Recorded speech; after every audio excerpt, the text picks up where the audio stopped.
In chapter 3, there's a lot of things going on, but again, I'm just sticking with Henry right now. So Henry got to the house. He drove up to the house, he went inside, he sees Martha just typing away. At first, Henry was saying, "Oh, I have to tell you something."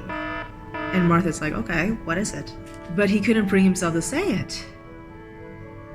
He mumbled something, laughed nervously, and that was it. I mean, yeah, he just chickened out, really. Chapter 4. I'm just gonna say major / side character, because we don't really hear about him too much, but he does play a big role too. Obradin Bazarek, the local Serbian fishmonger. He's sort of Henry's right-hand man. He's the person that keeps all of Henry's secrets. If Henry does tell him. I don't know. I don't think he would tell all of it, but yeah, some. He's a very interesting character because he's also a generous kind of guy. He tries to help out Obradin and his wife's business. You can also sense that there's some trust between these two characters, Henry and Obradin. After visiting Obradin or buying a fish from him, he's eating it with Martha, and at this time he's like thinking, okay, I know what to do. Ending his relationship with Betty. Another scene comes by. Here's Betty, who's like all nervous and worried. So she called Henry. What's going on? Did you tell her? I mean, about the baby? And Henry, I feel like he was stalling at this time. He was like, okay, I'll tell you everything this evening. Are you at the office? Are you at home? So he's like stalling.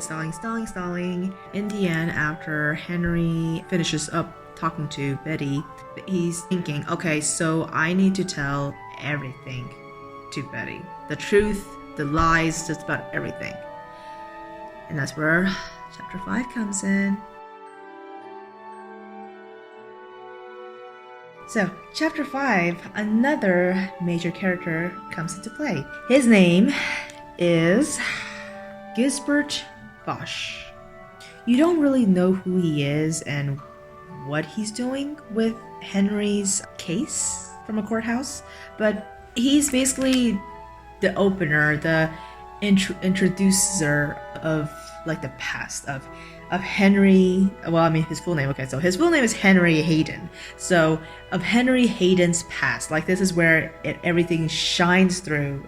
And then another thing is in this chapter, this is where you find out who Gilbert Foch is. Gilbert Foch is actually Henry Hayden's sort of classmate. I mean, I think Gilbert Foch was actually the bully of Henry Hayden. So at that time, Henry Hayden was an orphan.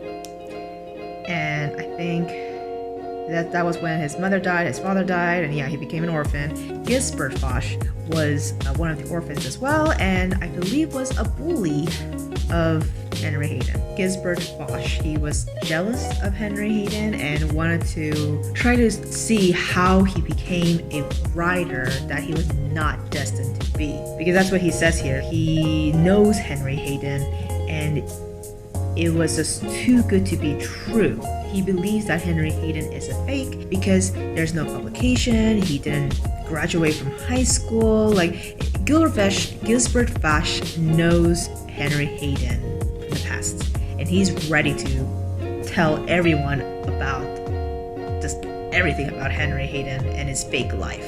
He's gonna play the detective role and see how did Henry Hayden become this famous person. Doesn't make any sense. So this is all about jealousy, and so Henry Hayden promised Betty that he would meet her at a cliff that only they know of. So it was raining that night pretty hard. So Betty's green Subaru is there on the cliff. He could see it. And he sees, like, you know, her silhouette, you know, she's smoking. He's like, okay, so Betty's waiting for me. Okay, fine, whatever. Then Henry did something unbelievable. Henry, instead of like stopping his car behind her Subaru, he accelerated. So his car pushed her car over the cliff. Way to go, Henry. And so Henry is just being calm about it, really. He does go out of his car just to see, like, okay, so is she dead? Like, did the airbag popped? And, he's just checking, making sure no one's there. There's no evidence. I mean, he admits to himself, too. He's like, okay, I'm a criminal now. I'm a murderer. After that incident, Henry goes back home. He assumes that, he's like looking around. He's like, oh, Martha's home. Okay, whatever. And all of a sudden, he hears a bell. And he's like, a bell? Like at this night? Okay. He opens it up and it was Betty. Like, what? Like, how? What? So Betty was explaining to Henry, like, hey, your wife came to see me and, she knows everything. She knows our relationship, blah, blah, blah.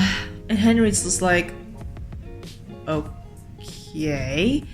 And what gave me the chills was like, Betty, she finally explains, like, hey, didn't you meet Martha? I mean, Martha, she came to my apartment, drove my Subaru, and went to visit you at the cliffs. What? That. So after Betty left, I feel the calmness from him.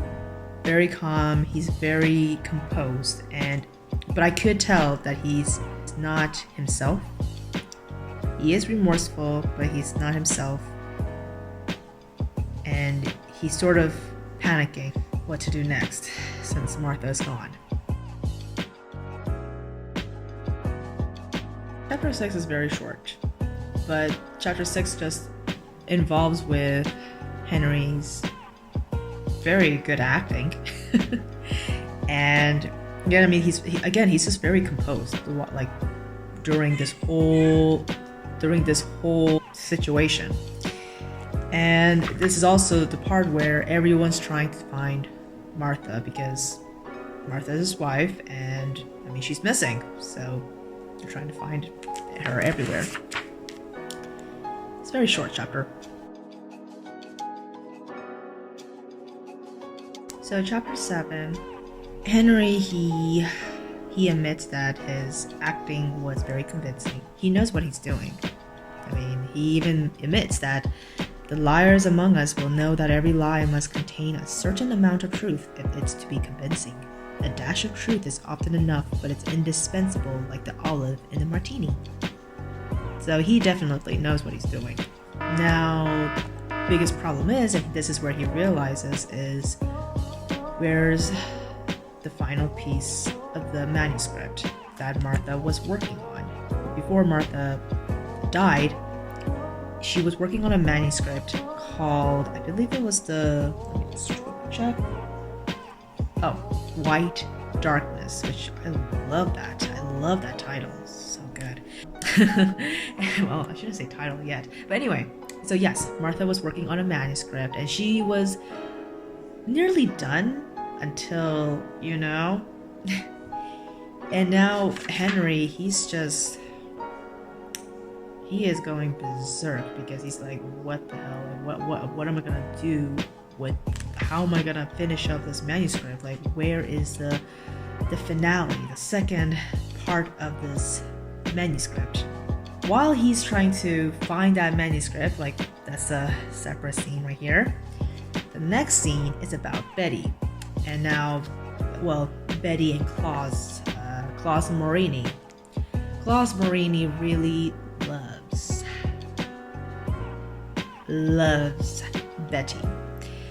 Betty, on the other hand, I mean, you guys already know, and I'm sure you guys can guess, but Betty's she's already in love with Henry. One-sided, right? But Klaus, he wants to propose and marry Betty. So he's thinking of all these things, like, okay, I'll go to Venice with her and I'll marry her. Again, you get to see or read what Betty is thinking about, like, this whole situation, this scenario.